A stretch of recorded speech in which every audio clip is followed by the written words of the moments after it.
நம்ம அவர் நாமத்தை சொல்லும் போது நமக்கு இருக்கக்கூடிய அத்தனை வலியும் வேதனைகளை அத்தனை தீர்த்து வைக்கக்கூடியதாக ஐதீகம். அதுதான் இன்னைக்கும் பண்ணிட்டு இருக்காரு. முதல் பிரார்த்தனை பாபாவுக்கு வந்து நன்றி செலுத்தக்கூடிய பிரார்த்தனை தான்.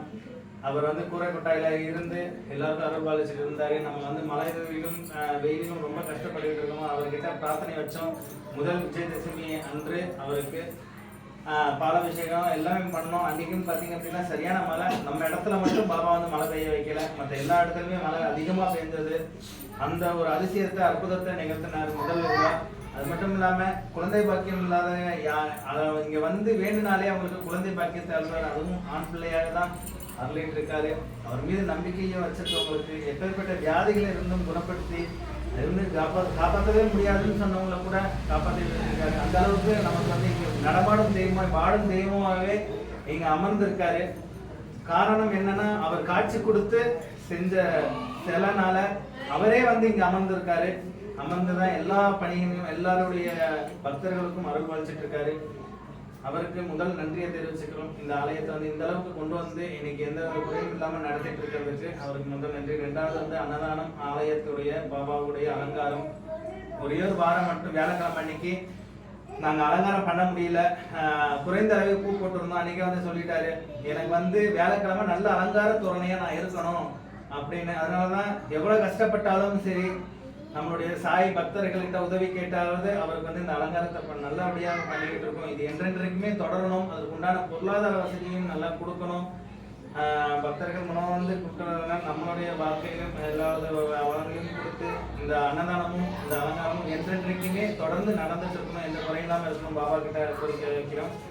அடுத்து இந்த ஆலயத்துக்கு வந்து சேவை செய்ய அத்தனை சாய் உள்ளங்களும் அவங்களோட குடும்பத்தார்கள் இருக்கும். எந்த நோயினோடையும் இல்லாம மன நிம்மதி மன சந்தோஷத்தோடு இருக்கணும்னு சொல்லிட்டு பாபாட்ட பிரார்த்தனை வைக்கிறோம்.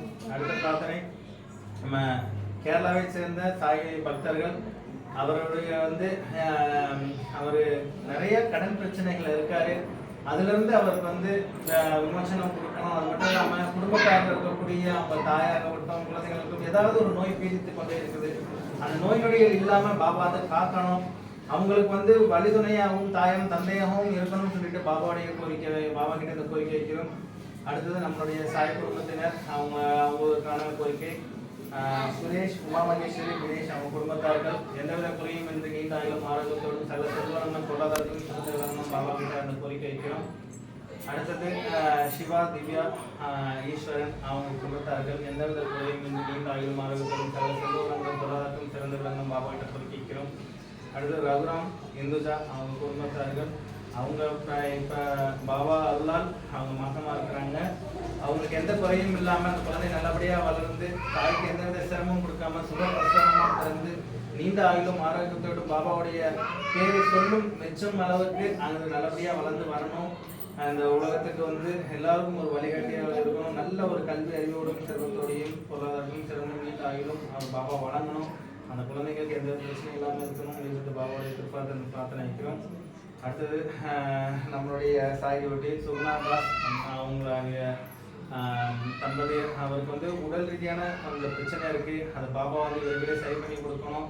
அவங்க குடும்பத்திலையும் பொருளாதாரத்திலையும் சிறந்து விளங்கணும்னு சொல்லிட்டு பாபாவுடைய பிரார்த்தனை வைக்கிறோம். அடுத்தது கிருபா சண்முகம் அவங்க தான் நம்ம ஆலயத்துக்கு கொஞ்சம் உதவிகள் நிறைய செஞ்சுருக்காங்க. நமக்கு அந்த அம்மாவுக்கும் உடல் ரீதியான இருக்கக்கூடிய பிரச்சனைகள் இருக்குது. அதை எத்தனையுமே சரி பண்ணி அவங்க மீண்டும் பழைய நிலைமைக்கு கொண்டு வரணும்னு சொல்லிட்டு பாபாவுடைய பிரார்த்தனை வைக்கிறோம். அடுத்து பொது பிரார்த்தனை. இந்த ஆலயத்துக்கு வந்திருக்க அத்தனை பக்தர்களும் எந்தவித குறைகள் இருந்தாலும் சரி அத்தனை குறைகளையும் சரி பண்ணி அவங்களுக்கு நீண்ட ஆயுளும் ஆரோக்கியம் சகல செல்வ வளங்களையும் பொருளாதாரத்திலும் சிறந்த விளங்கும் கடன் பிரச்சனைகள் தீரவும் அவங்களுக்கு பாபா அருள வேண்டும். இந்த ஆலயத்துக்கு வர முடியாம இந்த காணொலியை பார்த்திருந்தாலும் சரி அவங்களுக்கும் பாபா வந்து பூரண அருளை கொடுக்க வேண்டும். அவங்களுக்கு நோயற்ற வாழ்க்கை பொருளற்ற செல்வமும் எல்லா வகையிலும் சிறந்து விளங்க பாபா பேரவர்களை வணங்கணும்னு சொல்லி நினைக்கிறோம். அது மட்டும் இல்லாமல் திருமண பாக்கியம் இதில் கிடைக்காதவங்களுக்கு விரைவில் திருமண பாக்கியம் கிடைக்கும். குழந்தை பாக்கியம் இல்லாதவர்களுக்கு குழந்தை பாக்கியம் கிடைக்கும்.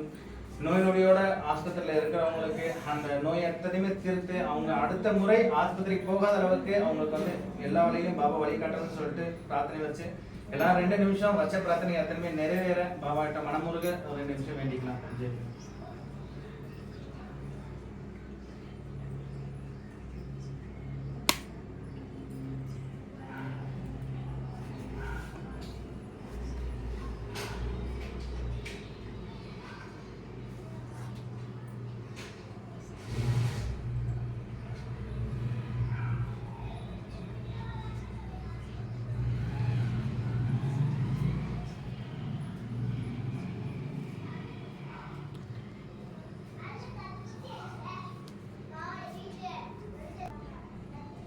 ஜெய் சாய்ராம்.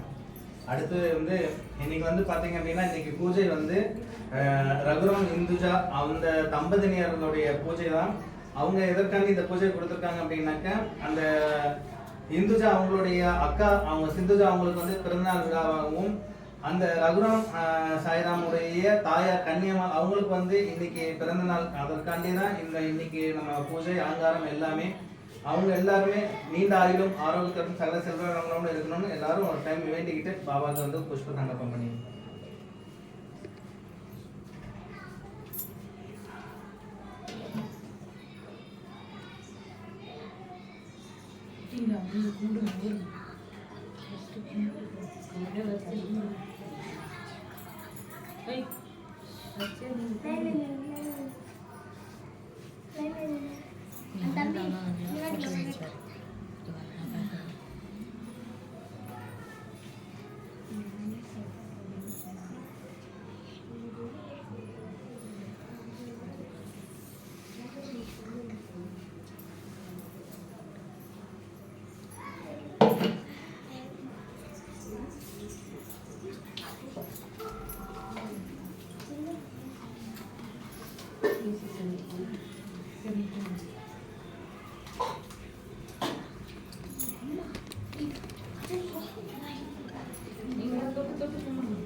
Mm-hmm.